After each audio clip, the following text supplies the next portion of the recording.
Welcome to the Beyond Sugar Freedom podcast. I'm your host, Danielle Dame, holistic nutrition coach and speaker. Let's dive in. Hey, welcome back to another episode on the Beyond Sugar Freedom podcast. I am your hostess with the mostest, Danielle Dame, sugar freedom expert and somatic embodiment coach. And today we are jumping off a two-part episode series talking about sugar and kids. And I'm so excited to be bringing in our guest expert, Michael Goran, today and on the next episode to really dive deep into this subject and this topic. And before I get into that today, quick reminder, any of you who have been following along with the show for a while and are loving the content and the conversations, please take a minute to leave a review. This is an amazing way to give back and to support me in continuing to bring amazing experts and conversations to the show and the podcast. So whether you're listening on Spotify or Apple, please scroll down below in the show here and leave a review. Let me know what you're thinking about the show and also topics that you want me to be bringing forward and guests into the future.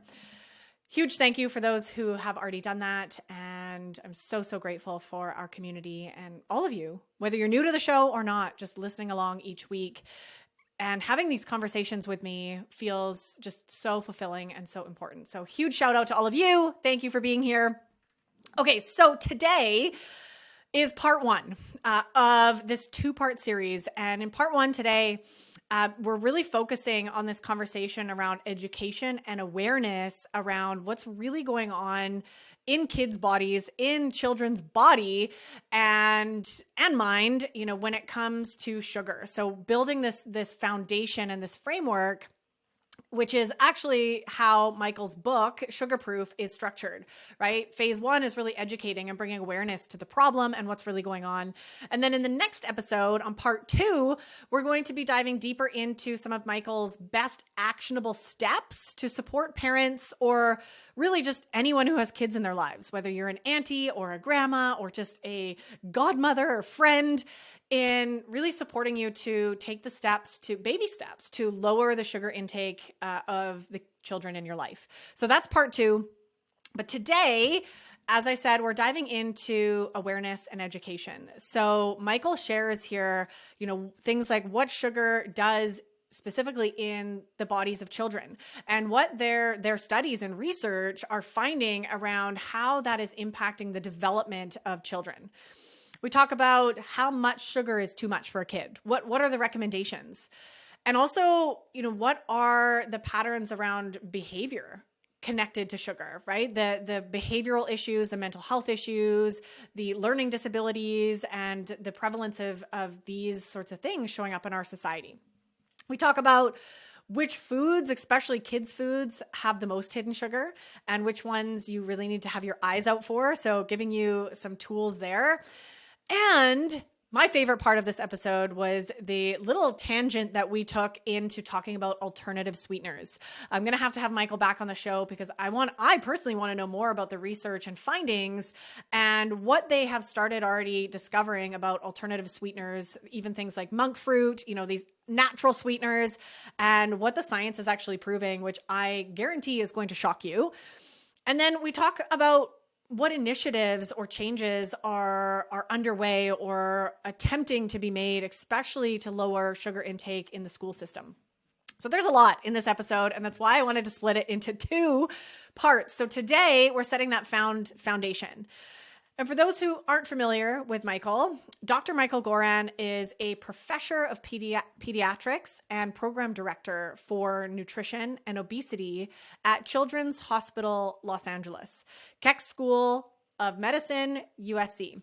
In 2021, he founded the Southern California Center for Academic Community Solutions to Chronic Disease Disparities in Latino Families, and funded by a $25 million grant from the National Institute for Minority Health Disparities. His research on infant and childhood nutrition has been continuously funded by the NIH for over 35 years, and he has published over 400 peer-reviewed articles. Michael lives in Silver Lake, LA, and loves to play tennis, cook, eat, hike, walk his dog, and travel the world. He is also the author of Sugarproof. Protect your families from the hidden dangers of excess sugar with simple everyday fixes. This is his incredible book that for anyone who loves children needs to read. And you can find the link below this episode to grab your copy of that book and obviously come in and check out more about what Michael is doing on his website and everything that we dive into in today's episode. So without further ado, here is part 1 of an incredible conversation that is going to change your mind about sugar and kids. Hello. Welcome back to another episode here with a very special guest. Michael Goran is here joining us today. Welcome to the show, Michael. How are you doing? Hi, Danny. I'm doing good today. Thank you. Thank you so much for what you're doing and for bringing me on the show and bringing this topic up to your viewers. This is an important one, and I cannot believe it's taken me so long to actually get you on the show. I don't know, we met about 2 years ago when I was co-hosting the Quit Sugar Summit, and I just so passionately love the work that you've been doing. And even though I don't have children myself yet, there are kids in my life, and we all have kids in our life that are being impacted. And I can even think back to my childhood, right? And the influx of sugar that I absorbed as a child and how that obviously influenced my addictive patterns and my health and all the things as an adult. So the work that you're doing is just so incredible and so needed. And for those actually who don't know who you are or haven't heard of the incredible Sugarproof book yet, maybe you can give a little bit of history of your story. So what kind of got you into doing the research and the work that you've been doing around kids and sugar? And, what are you up to now? Yeah. So I have a PhD. I came I'm from Scotland originally. I'll try to hide my Scottish accent. Sometimes it might come out. Bring it out. We love Yeah, it. bring it on. Yeah, you might lose you here or there. But yes, so I've been doing research in this area of childhood nutrition and its effect on growth and development for 35 years now, and started off, long before there was really any concern about childhood obesity and all of the associated conditions that we're now seeing, like type 2 diabetes and fatty liver disease. Those have only really become evident in the last 10 years. And so our research over those 3 decades has really been looking at children, trying to understand what it is about. Actually, we're looking beyond nutrition at their environment in general, their upbringing, physical activity. What were some of the factors that are impacting this kind of transition towards greater weight gain, more diabetes, fatty liver disease? And what we kept finding, it's not the only factor, but a recurring factor that we found from our work was dietary sugar. And we've certainly seen shifts in patterns of consumption that mirror and are associated with in our studies the increases in these conditions. So that's the background of the research. We've published over 400 papers on this, and I felt it was such an important topic for the public. Very few people actually read the research papers, and I wanted to be able to translate that, to bring it to life, to bring it to families, caregivers who needed the information. And so we had always wanted to write the book. That took a while, and then finally in 2020, in the midst of the pandemic, the book was published. The first half of the book, here's the paperback version, Sugarproof. There's a paperback and a hardback version. They have the same content, just a slightly different cover. The first half of the book is the science of how sugar affects children. We're going to get into that. Yeah. For sure. And then the second half of the book is, okay, what do we do about it? What are some strategies that families can use to sugar-proof the kids? And so what we mean by sugar-proof is, how do we protect kids in the same way that you might protect your kids for a day at the beach by applying sunscreen and giving them a hat and taking an umbrella. We wouldn't say, oh, you can't go to the beach. We would protect them from the elements. And so because our environment is so enriched with sugar, we have to protect kids and parents from the elements of the diet, sugar, to help promote healthy growth. Yeah. Yeah. And I love the way that you have that structured in the book. I think, and this is where I kind of want to go next with you is that first part.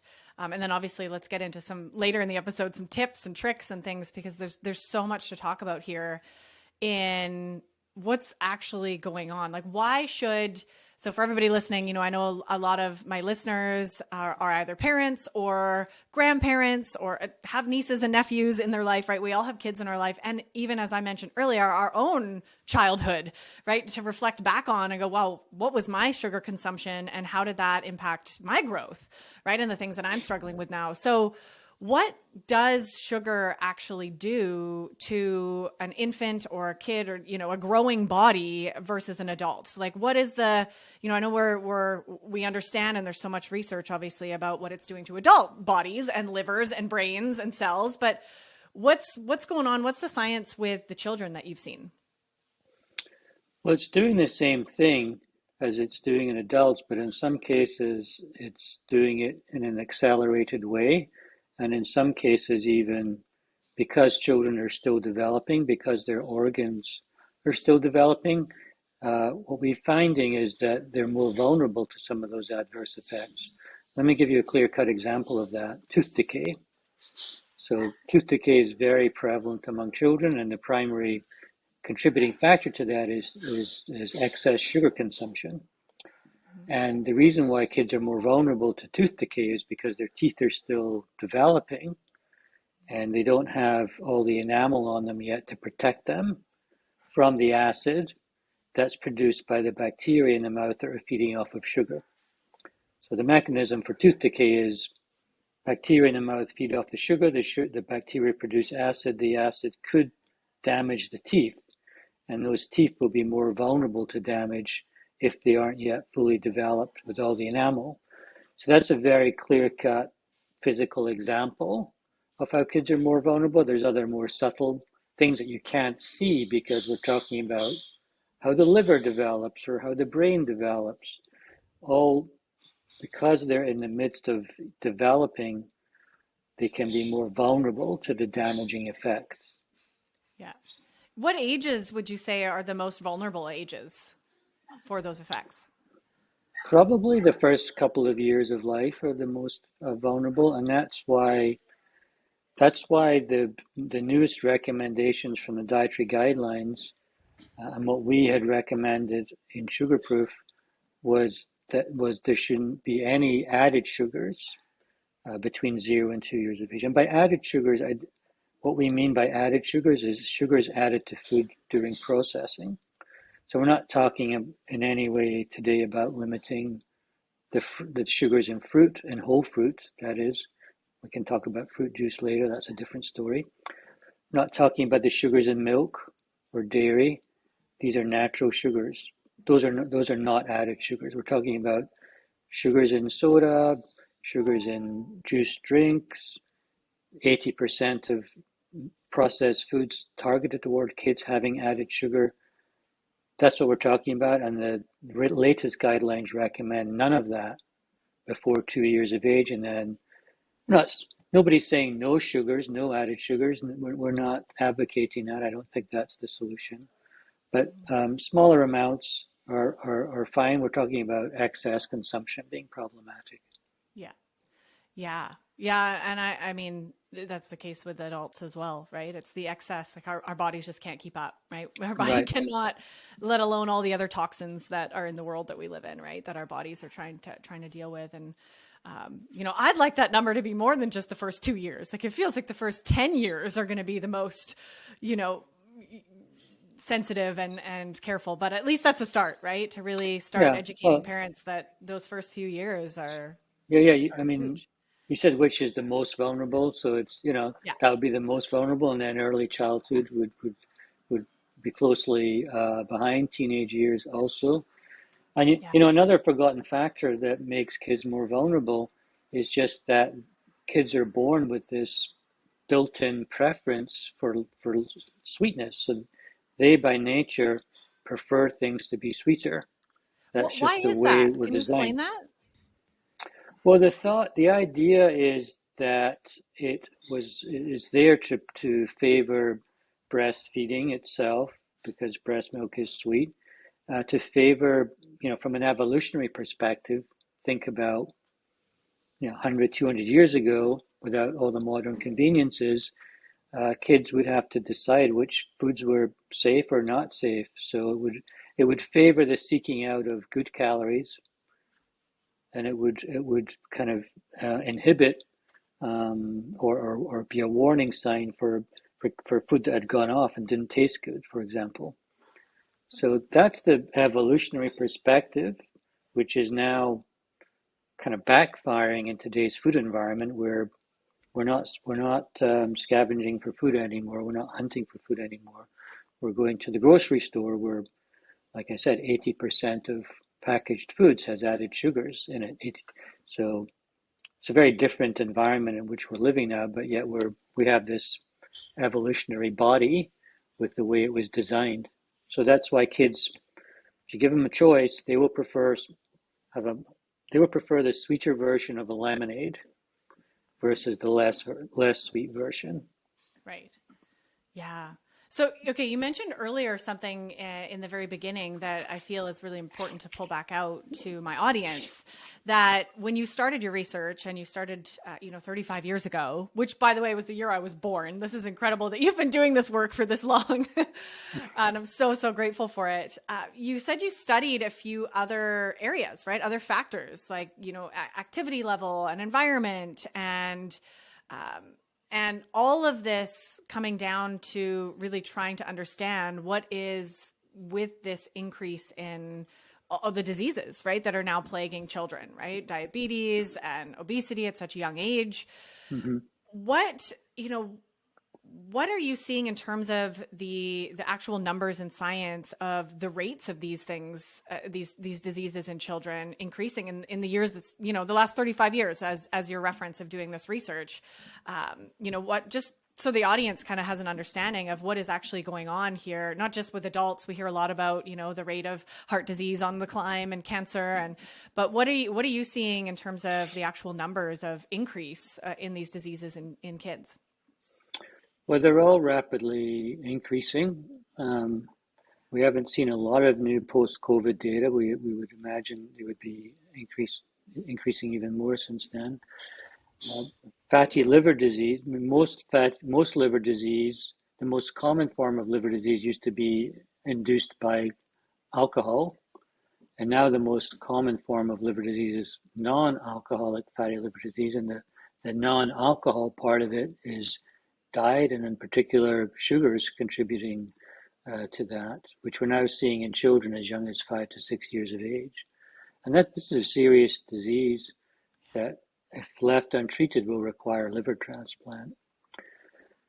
But, to come back to your question, the numbers are increasing, but there's also kind of overlooked disparities in this area. So by far, the biggest numbers are seen among lower income families, where childhood obesity rates can be 5 to 7 times higher in lower income families or lower income neighborhoods relative to affluent neighborhoods, and also much higher in some segments of the population. Like the highest levels are seen among Hispanics and Blacks, Native Americans, all have much, much higher levels of obesity starting at a younger age. So there's significant disparities, which is something that we're doing a lot of research on currently to try and understand why they occur and how to address them. Yeah. And what have you found so far? Have you found any reasons as to why that is? Well, there's all kinds of factors in the environment that are in play. We don't, it's hard to kind of pinpoint specific factors. It could be, we in our research have found even things like air pollution can be a contributing factor to obesity development, as well as type 2 diabetes development. at a younger age. Or it could be access to healthy foods, what we call obesogenic environments, which is environments that have an enrichment of factors that would promote sedentary lifestyle and poor diet. School lunches, big Yep. problem, big insurmountable, seemingly insurmountable problem, which has been tried to fix, but is just so difficult to get healthy meals into schools in this country. Early life feeding programs like WIC and SNAP, there's been some movements there, but um, on SNAP dollars you can buy low quality food like soda. So soda consumption is quite high with SNAP dollars. We're seeing highest levels of soda consumption among some of the most vulnerable segments of the population. Right. So Yeah. there's a number of different factors that we found that Yeah. require pretty major policy shifts to try and address them. Yeah. Yeah. It's a big undertaking, and, hopefully more follow in your footsteps with the work that you're doing and educating. And I can't help but be very curious and actually ask how much, if any, of your research have you focused on like the psychological, emotional, and even trauma, effects in, especially in those communities that you just mentioned, right? With low income or Hispanic or, the BIPOC communities, being more prone to having generational trauma or generational, like the psychological effects of just the environment and the energy that carries. Have you done any research on that? Not really. We haven't done a lot of work in that area. We're starting to collect some more data on that, Yeah. more on the social determinants of health as compared to the um, psychological determinants of health and mental health. Major issues. It's just not something we have a lot of expertise in, but it's very important work that has to be done.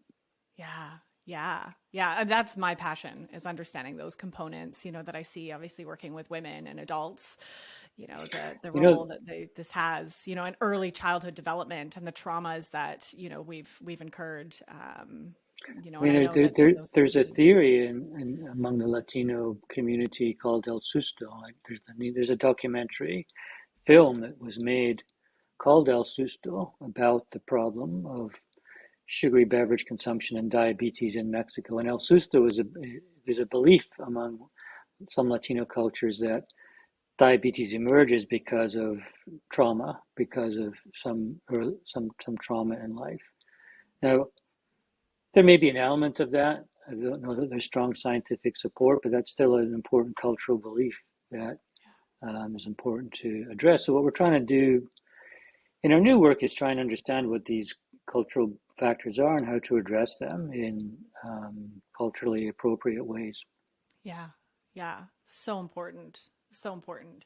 So what would you say for anyone listening here now who's wondering, well, okay, you're not saying I have to cut out all sugar with kids, that's not realistic. And this is really about just educating and lowering what we can. So the question that I would imagine many have is, like, how much sugar is too much sugar for a kid, say in those first sort of, infant years, or it changes obviously maybe as we grow or maybe not.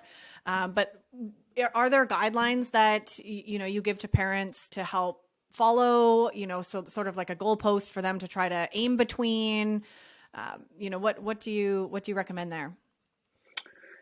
Yeah, so I mean, the actual recommendations after 2 years of age up to teenage years is between 10 and 25 grams of added sugar per day, but I don't advocate for close counting or monitoring of that.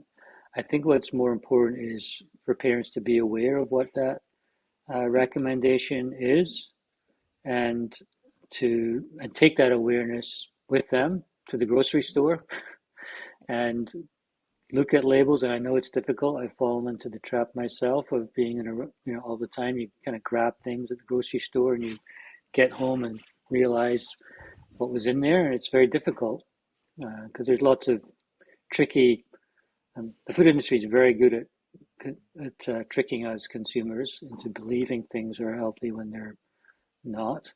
But it's just taking that awareness of what the recommendations are and being more kind of cognizant of that when deciding which product to buy, which product of peanut butter should I get, the one with 5 grams of added sugar per serving or the one with 0 grams of added sugar per servings.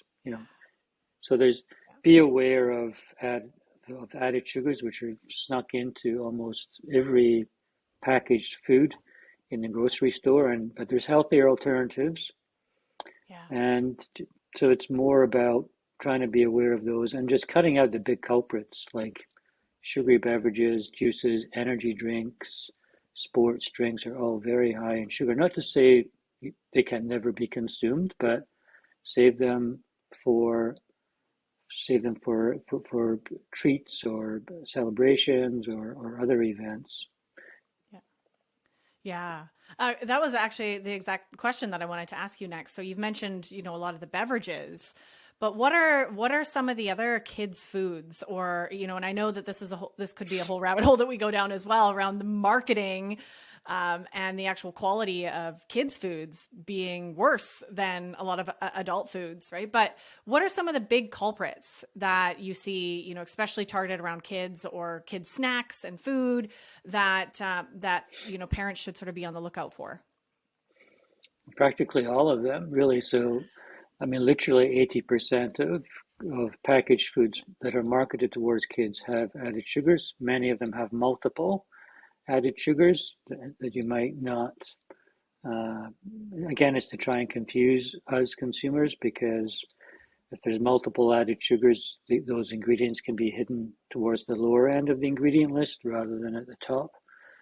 But we're talking about yogurts, often things that are deemed as kind of healthy for kids, like yogurts, many of which can have added sugars, granola bars, pasta sauces, peanut butters, ketchups, even bread, crackers, most of which have added sugars. And the reason they do is because food companies know that kids prefer something sweeter.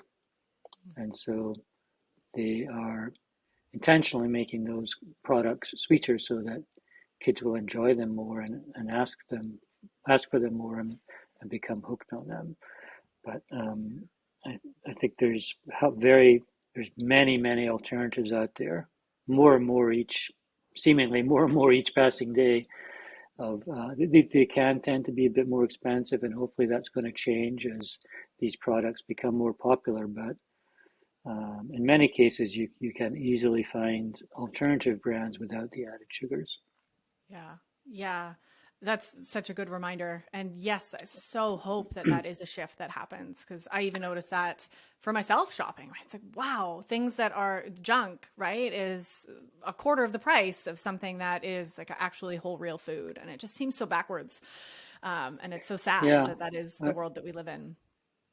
yeah, and there's very simple hacks that actually can make it cheaper without. So, I'll give you an example. So, for example, yogurt, many of which have added sugars. You can buy a plain yogurt and just dress it up yourself. Yeah. You be the boss of what's going to go in that yogurt. You Yeah. want to add a little bit of syrup or a little bit of honey for some sweetness, that's fine. It's going to be a lot less than in many of the commercial brands, and you can flavorize it with whatever fresh fruit or berries or whatever your kids prefer. So, in many cases, processed foods has gotten very complicated. Um, Food companies have created all these, you know, brands and mixtures and stuff, but take control is what I would say. And the same for breakfast cereal. You know, find a plain breakfast cereal that's clean and healthy. Your kids might not like it as such, but you can dress it up. You can concoct it in your own way with Mm. berry. You can add some fiber. You can even throw in a little bit of sweetness if you want. Or if your kids are hooked on Captain Crunch or whatever, get the plain cereal. You might start off, just throw a handful of Captain Crunch in there and mix it in. so your kids get a little bit of that, and then you can gradually wean that down. So there's tricks you can do that really it's really all about taking it on yourself to take control of what goes in the bowl and what goes in to your kids' bodies.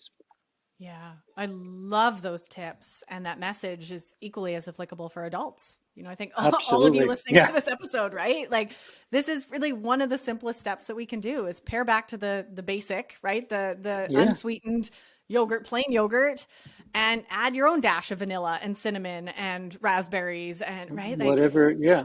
yeah. It's going to end up with a higher nutrient density and not as much stuff in there as you would get from the commercial brand. So just Yeah. take it on. And we And get to kids be more actually, mindful then, right? yeah, Like and we get kids to be actually enjoy it. intentional with what's going Yeah, in there. yeah, absolutely. Yeah. So you mentioned this earlier, and while we're talking about the grocery store here and obviously all of these products, I'm really curious to hear your thoughts and if you've actually done any research on alternative sweeteners. So I know this is like the food industry's, answer to all of our problems, right? All these keto products and, all the new products, because they know we're getting onto them about sugar. So here Mm. comes this wave of new artificial sweeteners, new ones being created every day, or alternative sweeteners, things that people would call natural, like monk fruit and stevia. Obviously, they're slightly different. But what are your thoughts on that? And have you done any research specifically on artificial sweeteners with children? Wow, yeah, this probably is a whole separate episode Okay, we'll in have and you of back to itself, have this conversation because this is a big one. possible next book. But yeah, this we have done work, and I'm working with other people who are doing research in this area. And I mean, the findings are not what you would expect. And I mean, as you say, food companies are justifying sugar reductions by just simply replacing it with these alternative compounds, Mhm. many of which are assumed to be rather inert in the body without any effect. They're designed to be ultra sweet, many of them tens of thousands of times sweeter, and to be non-caloric. The reason they're non-caloric is because they're not absorbed. And the research is showing that they, in many cases, have the opposite effect. The only situations in which diet beverages are seemingly have a positive effect are in studies in adults who are intentionally trying to lose weight. But for the rest of us, we're seeing other adverse effects, like, believe it or not, higher levels of food intake during the course of the day, including higher sugar consumption. So it's not resolving our craving for food or craving for sugar. We end up eating more. These compounds can affect gut health because they're not absorbed. They get fermented in the gut and eaten up by gut bacteria, so it can alter the gut microbiome. And even more surprisingly, from studies we have done and published, is the transgenerational effects. So several studies now have found that consumption during pregnancy can increase the risk of obesity in children after birth, starting early in life and increasing in its impact as kids get older. Wow. Wow. That's scary. Like that I'm so glad that you've mentioned that. I think that's really important for people to understand, right? And I mean, whatever's being eaten, of course, by the mother, carrying a baby is going to affect, right? And that's really Yeah. interesting to hear the Mm. research that you're actually finding that.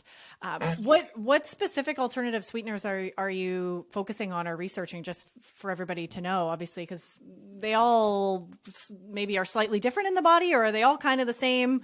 I mean, stevia versus aspartame, right, are going to kind of be a different story. But what are you You know, studying? it's very hard to study them individually because they're used in combination, oftentimes proprietary blends and proprietary combinations. So it's even practically impossible to tell, even if you have very good diet records of what you ate just in the last few days. Even knowing what you ate, it would be hard to know what sweeteners was in there because food companies don't have to disclose that information. What do you So mean? What do you mean by that? What don't they have to disclose? the specific compounds that are added. So and even some because some of them are proprietary, so there could be proprietary blends of different sweeteners used in combination.